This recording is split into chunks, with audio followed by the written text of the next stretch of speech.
প্রিয়ন্তীদের বাড়িটা জঙ্গলের ভিতরে। প্রিয়ন্তীদের বাড়িতে সব রকম ফল গাছ থাকলেও লেবু গাছটা নেই। এজন্য প্রিয়ন্তী তার মাকে বলে, ও মা, আমাদের বাড়িতে তো সব ফল গাছ আছে, আর যেটা আমাদের বাড়িতে নেই সেই ফলটা আমাদের বাড়ির কাছেই আছে। তাতে কি হয়েছে রে মা? লেবু গাছটা তো আমাদের বাড়ির আশেপাশেও নেই। আমি কোথাও লেবু গাছের চারা পাই কিনা দেখে আসি। তোকে না বলেছি জঙ্গলের ভিতরে বেশি ঘোরাফেরা করবি না? মা, আমি বেশি দূর যাব না তো। আচ্ছা যা, তবে তাড়াতাড়ি চলে আসিস কিন্তু। প্রিয়ন্তী তার মাকে ধন্যবাদ দিয়ে বাড়ি থেকে চলে আসে।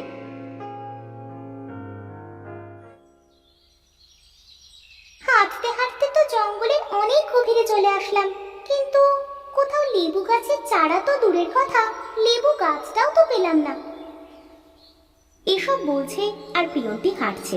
হঠাৎ প্রিয়ন্তী একটা কুয়ো দেখতে পায়। ওই তো একটা কুয়ো।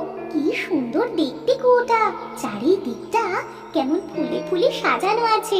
যাই তো কুয়োটার কাছে যাই। প্রিয়ন্তী কুয়োটার কাছে গিয়ে কুয়োটার চারিদিক ঘুরতে থাকে।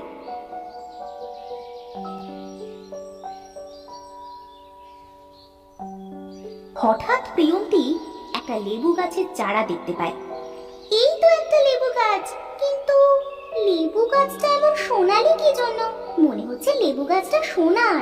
এসব বাদ দিয়ে গাছটাকে বাড়িতে নিয়ে যাই।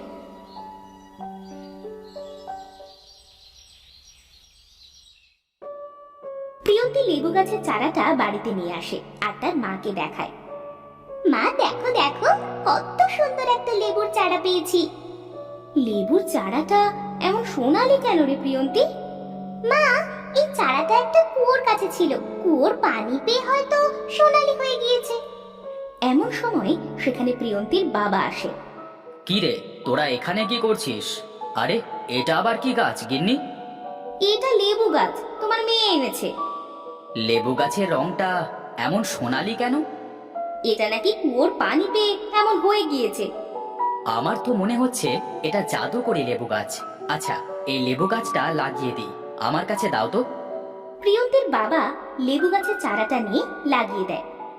গিন্নি, এটা যদি জাদুর লেবু হয় তাহলে আমাদের ভাগ্য খুলে যাবে। তুমি ঠিকই বলেছ। আজ টাকা পয়সা নেই, একটু থাকার জায়গা নেই, এজন্য জঙ্গলে ছোট একটা ঘর বানিয়ে থাকছি। মা, তোমরা একটু তোমাদের দুঃখের কথা বলা বন্ধ করো তো। আমরা তো এখানে ভালোই আছি মা। হ্যাঁ রে মা, অনেক ভালো আছি। আচ্ছা গিন্নি, রান্না হলে কিছু খেতে দাও তো, খুব ক্ষুধা পেয়েছে। আমি খাবার দিচ্ছি, তোমরা খেতে এসো। তারা সকলে একসাথে খাবার খায়।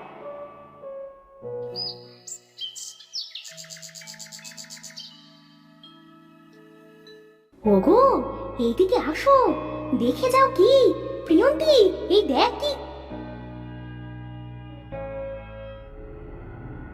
কি হয়েছে গিন্নি, এভাবে ডাকছো কেন? আমি তো ভয় পেয়ে গিয়েছি, ভাবলাম বাঘ এলো কিনা। বাবা, এখানে তো বাঘ আসে না। কি হয়েছে মা, এভাবে ডাকছো কেন? দেখতে পাচ্ছিস না তোরা না লেবু গাছ কত বড় হয়েছে। ও মা, তাই তো, অনেক লেবুও হয়েছে দেখছি।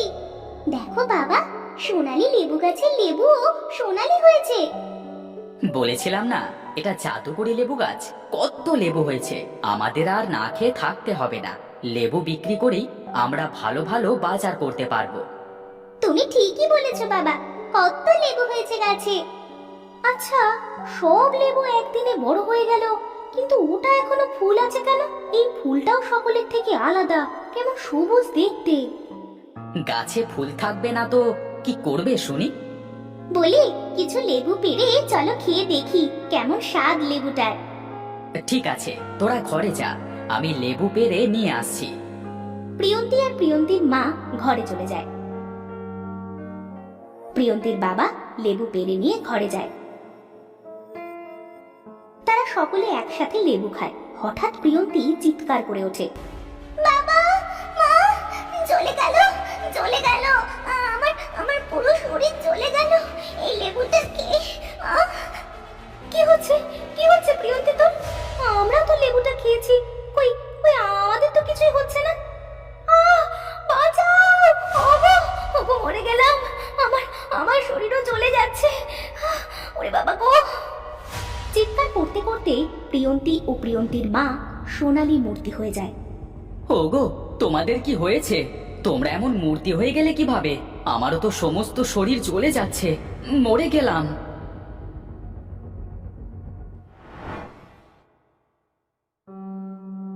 বাবা রুবেল, বাড়িতে আছিস? হ্যাঁ বাবা, আছি। কিছু লাগবে? বলছি বাবা, আমার শরীরটা আজ বড্ড খারাপ। কাঠ না কাটলেও তো খাওয়া হবে না। বলি কি, তুই যদি একটু কাঠ কাটতে যেতিস। আচ্ছা বাবা, আজ আমি কাঠ কাটতে যাব। ওগো, তুমি ছেলেটাকে কেন পাঠাচ্ছ জঙ্গলে? ও কি পারবে কাঠ কাটতে? মা, বাবা, তোমরা চিন্তা করো না তো। আমি কি এখনো ছোট আছি নাকি? দেখবে, বাবার থেকে বেশি কাঠ কেটে বাড়িতে আনবো। তুই দাঁড়া, আমি কুড়াল এনে দিচ্ছি।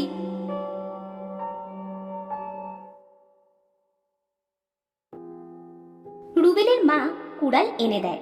রুবেল কুড়াল নিয়ে জঙ্গলে চলে আসে। অনেক বছর পর একা একা কাঠ কাটতে জঙ্গলে এলাম। সেই কোন ছোট্টবেলায় এসেছি বাবার সাথে।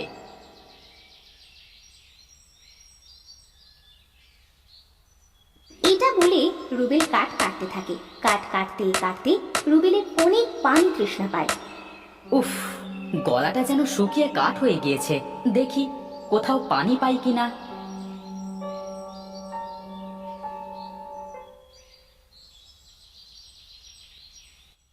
পানি খুঁজতে খুঁজতে তো জঙ্গলের অনেক গভীরে চলে এলাম, কিন্তু কোথাও তো পানি পেলাম না। এখন কি করি? হঠাৎ রুবেলের চোখ যায় সোনালী গাছের সেই লেবুতে। ওই তো একটা লেবু গাছ। লেবু খেলে তৃষ্ণা মিটে যাবে। যাই, দুটো লেবু খেয়ে আসি।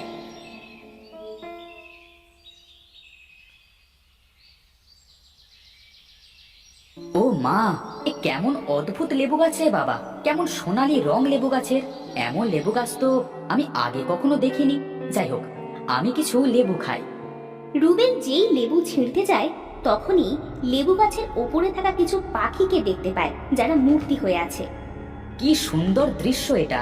কত সুন্দর পাখির মূর্তি! কিভাবে বানিয়েছে এগুলো?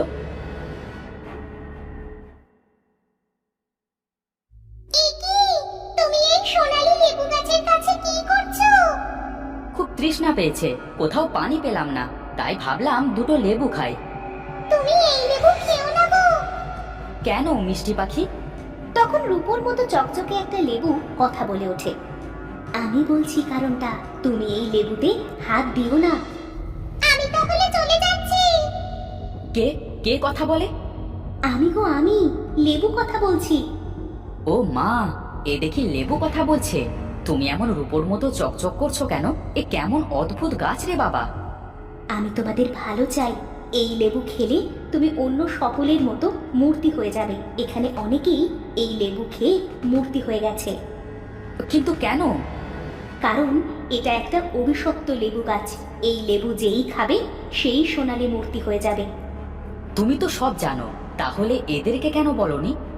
কারণ আমি তখন ফুল ছিলাম, এই জন্য যারা মূর্তি হয়ে গিয়েছে তাদের আমি কিছুই বলতে পারিনি। বুঝলাম। আচ্ছা, কিভাবে মুক্ত করব এই পাখি আর মানুষকে? তাহলে যে তোমাকে আগে এই গাছটাকে অভিশাপ মুক্ত করতে হবে। কিভাবে মুক্ত করব গাছটাকে আমি অভিশাপ থেকে? এই গাছটার শিকড় জঙ্গলের আরো গভীরে একটা কুয়োর কাছে আছে, সেখান থেকে শিকড়টা আনতে হবে। ঠিক আছে, আমি এক্ষুনি আছি। দাঁড়াও, তার কিছুটা দূরে একটা গুহা দেখতে পাবে। ওই গুহায় একটা ডাইনি বুড়ি আছে। এই শিকড়টা জ্বালিয়ে ডাইনিটার গায়ে ছুঁড়ে মারলেই ডাইনিটা মারা যাবে। ডাইনিটাই কি অভিশাপ দিয়েছিল গাছটাকে? শোনো হে, এরপর তুমি গাছটার কাছে আসবে। গাছের সমস্ত লেবু ওই কুয়ার ভেতর দিয়ে আসবে। ঠিক আছে, আমি সবাইকে মুক্ত করব। রুবেল লেবু গাছের কাছ থেকে চলে যায়।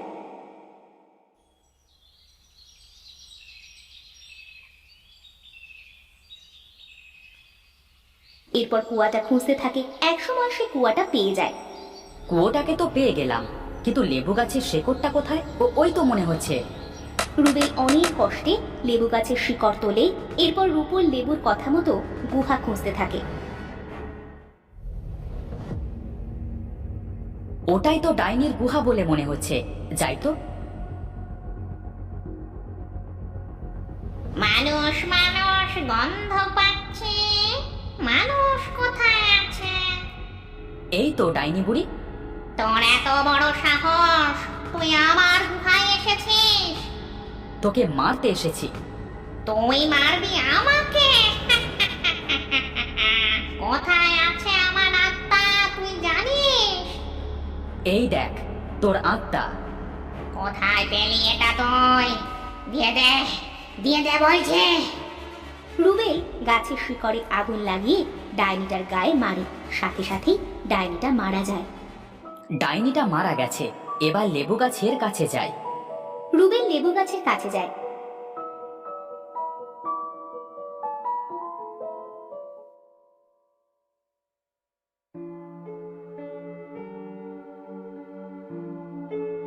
লেবুর কথা মতো সমস্ত লেবু কুয়োর ভেতর ফেলে দিয়ে আবার লেবু গাছের কাছে আসে।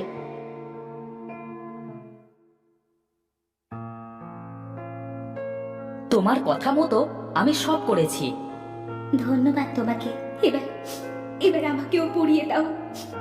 আমি তোমাকে পোড়াতে পারবো না, মাফ করো। না হলে যে কেউ অভিশাপ মুক্ত হবে না, সবাই মূর্তি হয়েই থাকবে। ঠিক আছে, আমি তোমাকেও পুড়িয়ে দিচ্ছি।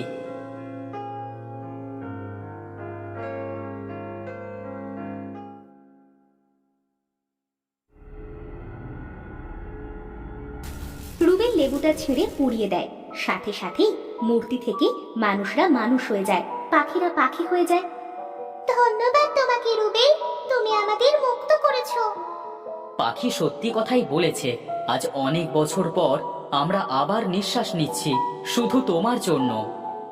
ধন্যবাদ দিয়ে আমাকে ছোট করবেন না। আপনি ঘরের ভিতরে আসেন।